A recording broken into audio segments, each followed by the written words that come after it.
when you feel really overwhelmed, when things get super scary, not only do you not back down, that's the time when you take a stand. And Mhm. so it kind of imbued me with some strength. And then it also taught me to wear Doc Martens even in like big corporate meetings and I and love that. feel like I can and feel like I can stand, because in Mhm. as much as I love stilettos, you do not look like you can No, really kick any butt no. in Yeah, stilettos. no. Yeah. This is Boss Ladies. Hello, my boss ladies. How are you? I hope you all are doing well in this sort of new-ish normal that we're starting to get back to. So going into the office and, starting to hopefully see people a bit more. Today's episode is going to be with Dessy Levinson, and to be honest, she was incredible. I just had the most fun conversation ever. I'm recording the intro after I talked to her, but she just like is so interesting and smart and thoughtful and really understands humans and how we think. And she's also so creative, like her ability to tell a story about how much she loves storytelling and to understand the human mind and why it's important to overcome fears and face our fears head on in order to continue growing as people. I mean, it was honestly a truly phenomenal and fascinating conversation and has given me a lot to think about personally. So I hope you all feel the same. And with that, I wanted to just tell you a little bit more about her before I bring her on. So Dessy is a brand and narrative expert. She's an executive coach. She's the founder of a company called Crate, which she will tell you a lot about. And she's also an investor who thrives at the intersection of psychology, design, and technology. She's a total boss lady and super cool. And I'm so excited for you all to hear this interview. So, with that, I introduce you to Dessy. Thank you so much for taking the time to be on Boss Ladies today. I could not be more excited to have you and hear more about your career journey and some advice you have for the audience. Thank you so much for having me. I'm really excited. Ever since speaking to you for that little moment, I've been really looking forward to this. Thank you. Well, why don't you start by, telling us a little bit about your career journey and sort of how you got to where you are now? It's been a windy road, and one of the things that I always tell people when they ask me this question is narratives always add up in hindsight. They very rarely make sense while you're living them. Um, but the one kind of North Star or the one Ariadne's thread that has woven me through has definitely been my obsession with stories. I grew up really loving books. I'm an only child who grew up with a computer. We had an Apple II since I was 3 or 4, and my dad was a physics professor, so I grew up at McMaster's physics lab and their library. And so stories were my friends. They were very much kind of how I saw the world, how I tried to make sense of the world, and more importantly, how I tried to make sense of the adults in my life. So narrative, and particularly the stories in our heads, and trying to guess the stories in other people's heads was very much what guided me through university from Canada to New York. So I grew up in Canada, moved to New York at, I believe it was around 21, became a creative director for quite a while because that's the job you can get to move to New York when you've been obsessed with stories. I studied critical theory, psychology, writing in university, both for undergraduate and graduate school, and then was creative director for about 10 years. Believed that I was going to help the internet become, kind of the metaverse. We now are talking again about the metaverse, that it was supposed to be. But at the same time, it didn't fully sit with me very well that I was using kind of my powers to serve the dark side, Mhm. using psychology to sell more lip gloss or another pair of shoes to people. And I kept trying to move away from that, to use narrative and storytelling for something that that was more aligned with actually affecting people's lives in a positive way. In around 2012 or 2013, I very accidentally kind of tripped and fell into venture capital. Um, part of that was because a friend who was raising a fund needed help with their pitch deck and help with their story. So I helped them, and that was successful enough that word got around. Some of their startups needed help, other funds needed help, and so for a while I was known as the pitch deck whisperer. Like, people came to me with their stories, I love and I that. would help fix them. I would fix both visually, because I love design, and narratively. And then that worked well enough that when I met the GPs who started 645 Ventures, they asked me to stick around. I liked them very much, so I did. And so for about 7 years, I was an early stage venture investor, both helping founders with their pitches, but not just pitches for fundraising, their narratives of what they were building, how they were selling it to whomever was buying on the other side, and how they were weaving the narrative of what they were building in the world. Because the reason why founders start something is usually because they want to change the world in some way, helping them with that. And in the process of doing that, I started kind of coaching unwittingly, Mhm. helping them with their decks, but also understanding that whenever a deck wasn't adding up, whenever a story wasn't adding up, it was usually because there was some lack of clarity. And that Mhm. wasn't just in which slide goes after what slide. One of the things I've learned now over time is the deck is the least of your problems. Like, what bullets you should use or what icons is not what you should be focusing on. Making the story add up, making it make sense to you, and then making sure that whoever, whether it's a co founder or the team you're building, having everyone be in alignment, having them all understand what it is that, you're building together. Can So I that stop was, you for one yep, second? I wanted to absolutely. stop you on this point because I think it's super fascinating what you're saying. So, what's the best place to start when creating that story? Like, if if the last part is the deck, where does someone start who wants to tell a good story? I One of my favorite questions is, for the sake of what? Which is another way to Mhm. say why. But why is so big that focusing it in and saying, okay, but for the sake of what are you doing that?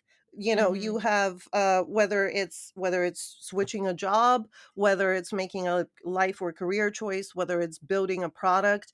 What is the purpose? And purpose is another one of those really scary words.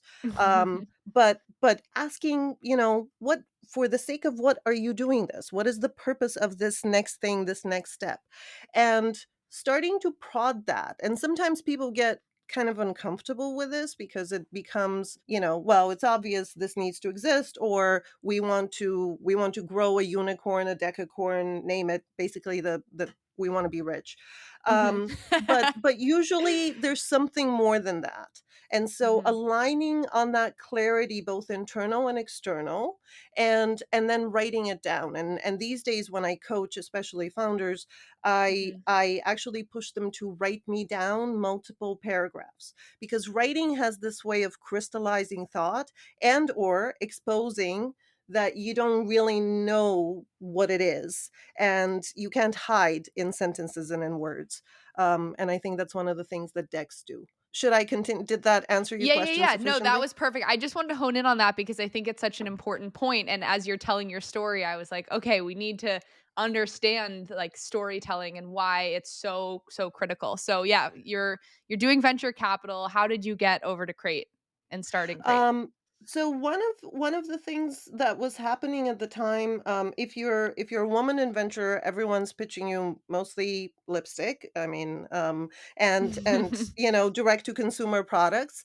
Um, and I was seeing many actually really exciting direct to consumer products that were really tapping the customization idea. Mhm. Pros doing shampoo that is bespoke, that is specifically for you, um, Proven doing skincare that is specifically for you. Lafleur, one of our investments, really thinking about who you are and how to send you the best clothing for what you want to be in the world. At the same time, wellness was starting to be, a pretty prominent trend, and we were getting a lot of pitches for apps and platforms where it felt like, for one thing, it was fantastic that those things existed. However, they were very much a one size fits all.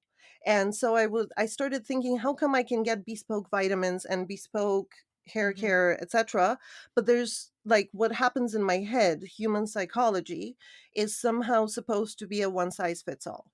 And so for a while I went hunting for a startup. I was very happy at my job, so I just kept saying, "Oh, well, I'm looking for a startup that does kind of understands who you are and helps you choose who you want to be and helps you decide on your next steps." And I kept hunting for about a year and obsessing over this idea. And sooner or later, enough really good friends kept pointing out, you know what, you probably should be the one to play with this, to iterate with Mhm. this. Um, and then it wasn't until one of the in the process of teaching founders and working with founders, I started coaching kind of and giving keynotes around story for startups, how to use internal narrative, how to decode internal narrative. And so in early 2019, I taught a master class for a company called Declare, which was very much like Chief is now, to about 120 plus women in finance and technology. It was a 3 session master class called Do What Scares You. And it was all about understanding the things that feel most intimidating, the Mhm. things that feel most overwhelming, and using fear as a weather vane, moving toward the scary thing, not away from it. And as I was standing on stage, actually, after that first session, and the amount of questions that came my way and the overwhelming response, I walked away feeling like a total hypocrite. Like I walked away actually feeling like I was going to throw up because there was the Why? adrenaline and the excitement, and at the same time the understanding that I myself wasn't fully doing the thing that was kind of nagging at me. And I felt a little bit like a coward. Um, and so it was really, and that sat with me and wouldn't let me go for a while. And I think by Kinda the like an 3rd aha month, moment. yeah, well, like a very uncomfortable aha moment, like savor Yeah. the irony of standing there telling people that they should really move toward fear and then going, "Holy, I don't know if I should, I'm not gonna swear because then you'll have to edit it out." Um, but that very much like, "Oh, no." And then I didn't let myself off the hook. I sat with that and I was like, "Okay, you cannot not eat your own dog food. You cannot be Mhm. teaching people to be brave and not be brave yourself." And so toward the middle of 2019, I made the leap. I spoke to the GPs who are still good friends of mine, and with their blessing kind of set off to build Crate. And so that was exciting, and we started on February 1st, 2020. March 13th was the last day of regular normal Yep. life pre-COVID. So I joke that, like, that Monty Python quote, "Nobody expects the Spanish Inquisition, nobody expects a pandemic." And so it's been a very interesting and windy road, but through that, building a startup around how to human better, how to contain your emotions, how to understand them, has certainly been a blessing in many ways of just coping with everything myself, and also has enabled me to coach. First, just because people whom I had coached and mentored started reaching out, and then because that grew and helping people with their fears and through those fears at a time when we're all really scared, Yeah. is I think has been just what I'm so lucky, basically. I'm so glad to be doing this with my life. I wanna talk to you a little bit in a few minutes about facing our fears and what that process is like, but I wanna start with a little like, getting a little more information from you about Crate because I love on the website you have this slogan, "Don't just breathe through the tangles, untangle them." Can you talk us through this and sort of where that message came from? Yeah, um, I think it was uh, so much of what we build in the world is what we want to find, what we need Mhm. ourselves, I think. And so I grew up in this dichotomy between reason and emotion and seeing them very much as opposites or as if there were a tension. My dad, whom, as I mentioned, is a physicist, is, super ultra rational. And I grew up very close to him. I'm an only child, so he was my best friend throughout growing up. And he kept teaching me that my emotions weren't serving me, that, I just had to Interesting. reason my way through everything. And if I could just reason my way through everything, everything would be okay. At the same time, I was a writer and a poet and an artist, and emotions were my fuel. And so I Mhm. wanted to understand things with science. And at the same time, I didn't want to let go of my emotions because I felt like I would lose the art. I would lose myself. It felt like some kind of a betrayal. And so I really struggled, even though my dad taught me meditation and I, would apply it. It didn't fully work for me. I would breathe, and yet the deeper kind of, whether you see them as issues or narratives, the things that kind of wake you up in the middle of the night stayed, and I couldn't just breathe them out. I could make Mhm. it okay in the moment, but then they would come back. Um, Yeah. and and so That's so real. when I found my way, kind of long and windy way back to really understanding emotion now, understanding how it works somatically in our body, understanding why it's there and how important it is to actually understand and acknowledge it. Um, I think I now fully believe that emotion and rationality and thought are not separate things. If Mhm. anything, emotion actually informs and provokes most of the thoughts that we have, most of the narratives that we hold. And so being able, yes, you can breathe the emotion and you can kind of let it go, down regulate, but then you have to start working on it. You have to start turning the puzzle and really begin to understand it. Otherwise, it'll come back. It'll come back Mhm. when you sleep or while you're awake or when you become overwhelmed.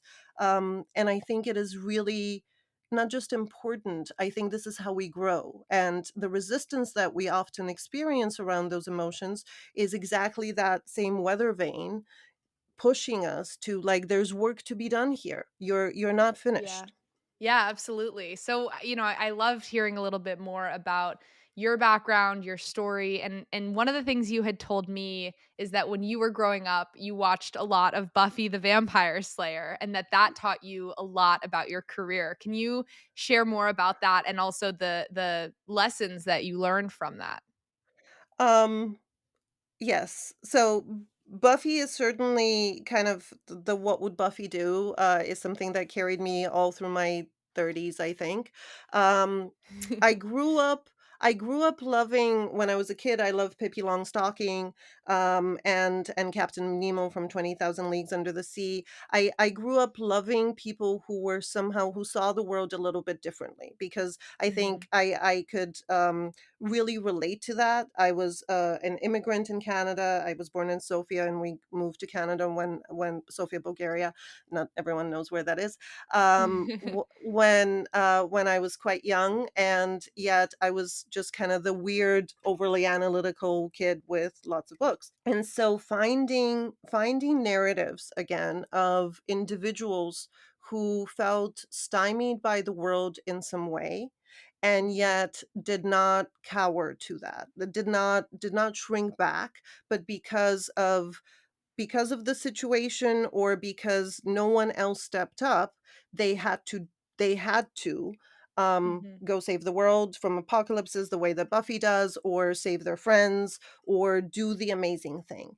And narratives like that, I am also a tremendous Tolkien fan, and Middle Earth is kind of my safe place as well.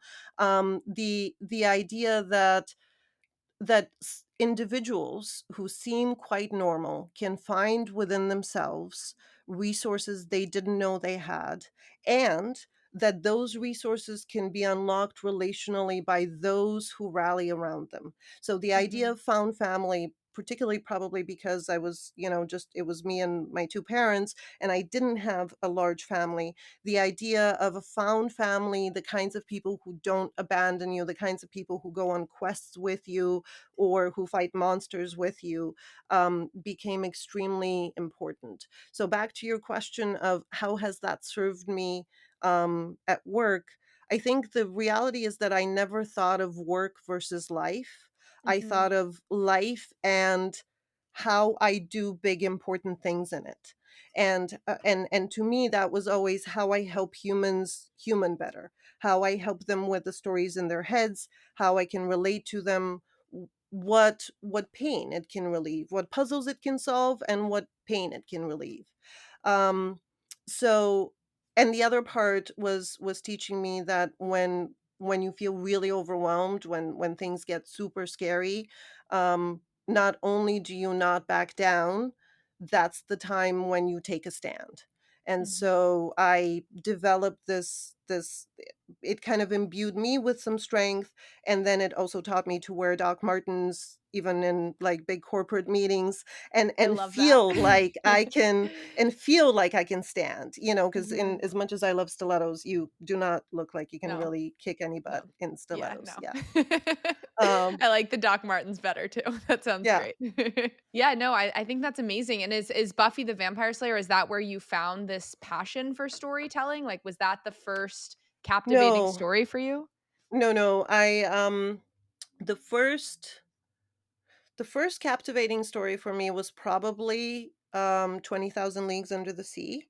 I read that when I was 5, and something Wow. about Captain Nemo himself, because he was this mysterious figure.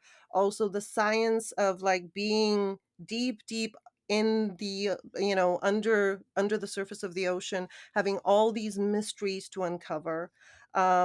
That was really fascinating, and it was also when I felt most transported. Places like Mhm. that would change my experience of the world.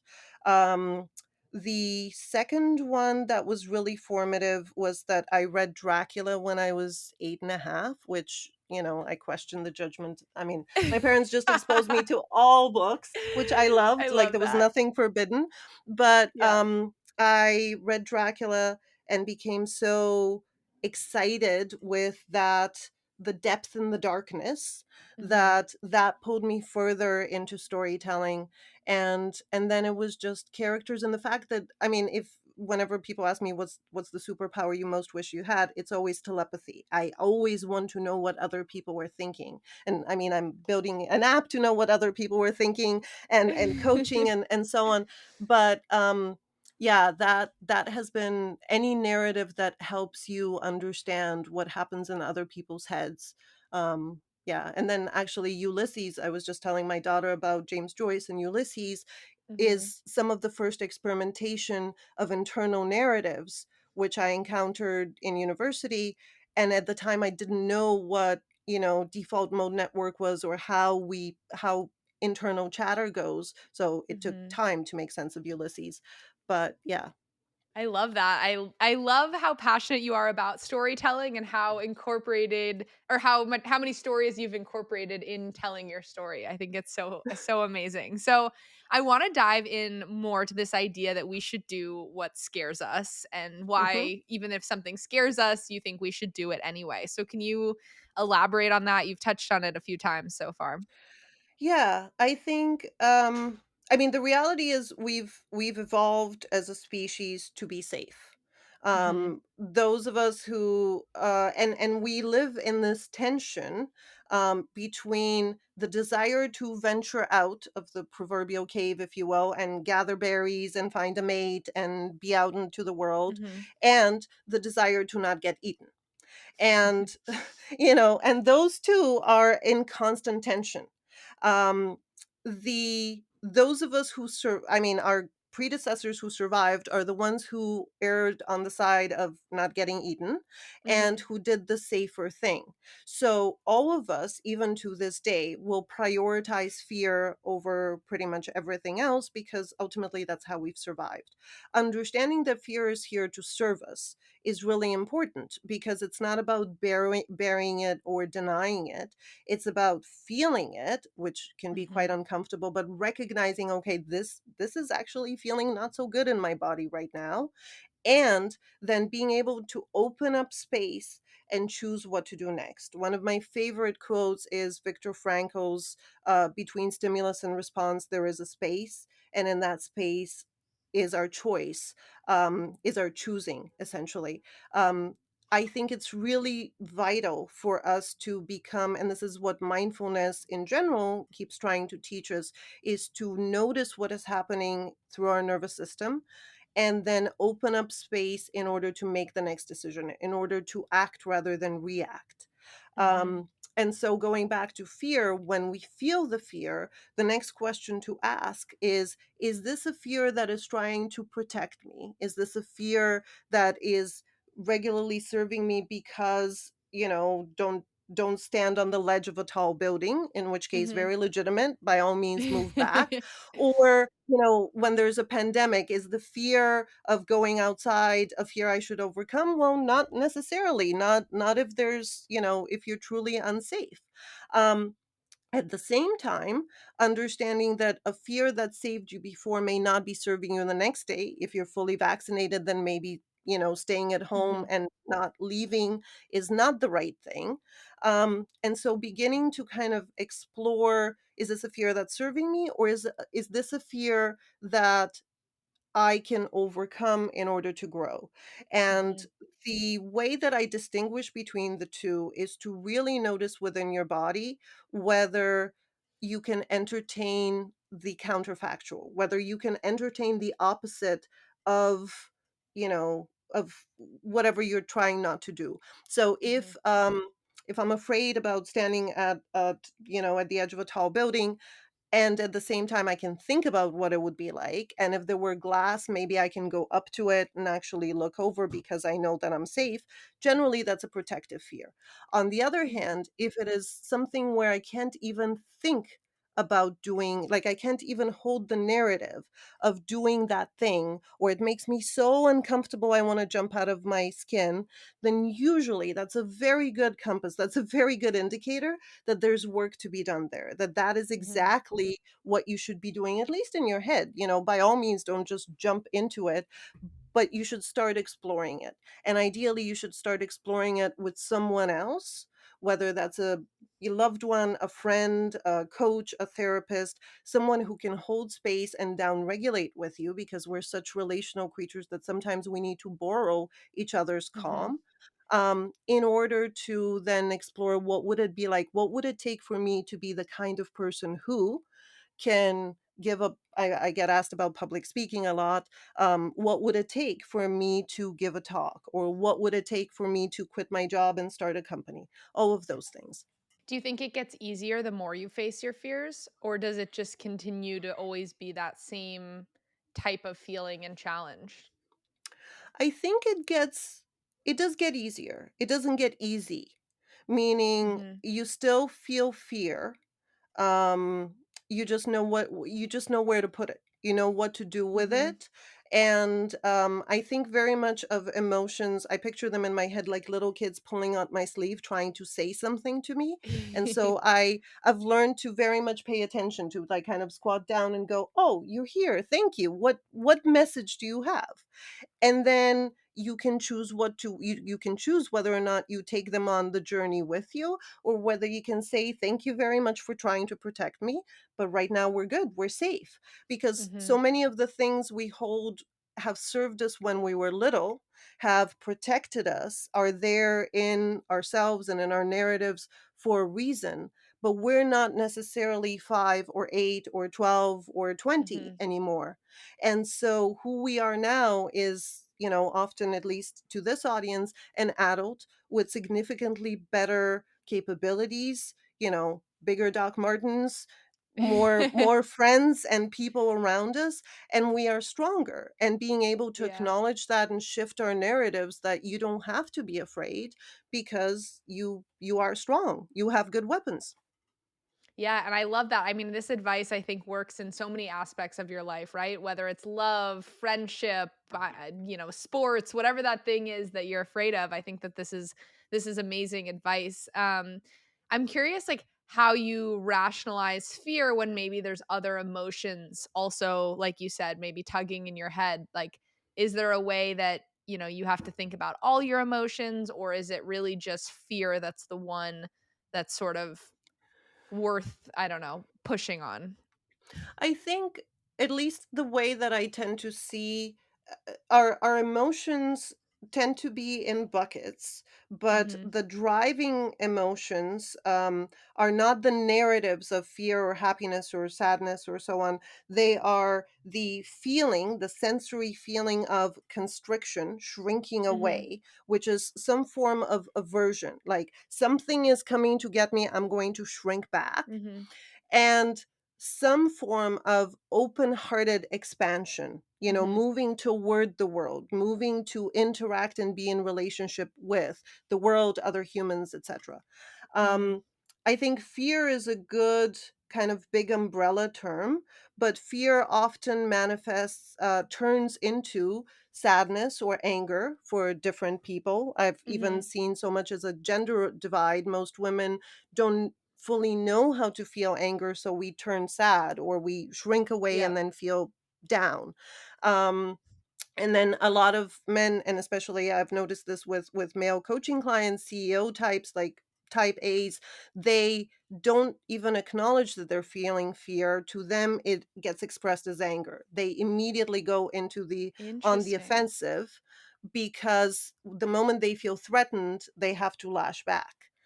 Mhm. And so looking at any intense, any highly charged emotion, looking Mhm. and then going, huh, isn't that interesting? So curiosity is, I think, the best Swiss Army knife for approaching any tense situation, because just by becoming curious, you give yourself perspective. You go, isn't that curious that this is happening? How is Mhm. it that this is happening? And then from there, opening up space and saying, okay, am I shrinking away? Am I constricting for good reason in order to feel Mhm. safe? Or do I want to be the kind of person who will meet this and expand into it because I feel strong enough, and because again I hold the narrative that I want to be the kind of person who will lead with an open heart, will lead with Mhm. vulnerability, will be brave. I mean, Brene Brown's work is extremely influential in that way, her Daring Bravely work, because it's very much about acknowledging vulnerability and then Yep. still choosing to step into the arena. Yeah, absolutely. And I think it's interesting when you think about sort of like the different levels of fear that we deal with every day, right? Maybe there's a fear of, working in a male dominated space, but every day you have to go up and go into the office and you already work in that male dominated space. Then there's like the sub fear of like now once a month I have to present to executive, let's say, and maybe they're mostly male executives that are going to be in that room. Or maybe there's a fear of asking for a raise and advocating for yourself. So, with Mhm. all these layers of fear, are there any different strategies, or does the strategy stay the same, whether it's more of an easy one that you have to accomplish or you have to do, or if it's, a bigger leap like you were also talking Mhm. about? Um, I think that it gets, so to answer your question first, I'm not sure that it's different whether that you're negotiating for a raise versus giving a talk versus having a difficult conversation with a loved one or with a Mhm. team member. It's each one of those can feel like extremely scary thing. The way to approach it, however, I think, is to ask yourself to get really clear on what is valued, meaning why Mhm. are you doing this, for the sake of what are you doing this, and what's at stake, what Yeah, happens if you don't do this. And I with like that. those, like from a narrative perspective, you then understand, if you can hold the stakes and you understand that the stakes are so high that you absolutely must have this conversation about the raise, because you either want to support your aging parents, or you want to be able to take a particular journey, or it is your own sense of self who is Mhm. currently being tested because you feel underpaid and undervalued and you need to stand up for yourself. Mhm. So connecting to, that reason which is worth fighting for, makes it, I think, in some ways externalizes it, even when it's not, even when it has to do with something you want. And then it is much easier for us to go to battle for something we Mhm. believe in than it is to do it just because it seems like a good idea. If it just seems like a good idea and the thing is really scary, well, never mind. I'll find something else that's fun to do. This is phenomenal advice, and I'm really excited that we get to share this on the podcast, because I think, you've highlighted in so many ways the different powers of storytelling, but also how storytelling is almost part of facing your fears and why it all really comes together, and it takes courage and it's not easy, but that there's such a reward, especially when, like you were just saying, you're looking at the things of like, oh, well, if I ask for this raise, then I can maybe live a different lifestyle or support my family Mhm. or whatever that thing is. So I think Yeah. this is absolutely amazing advice. And I'm so grateful that you're coming and sharing it on the podcast. My last question for you is, what do you feel is one of your greatest accomplishments? Another really favorite quote from Carl Jung is that the greatest burden a child must bear is the unlived life of the parent. And so I have tried really hard to live my life as fully as possible so that I can not pass down any unlived life or any baggage. We all pass baggage to our children, that's inevitable.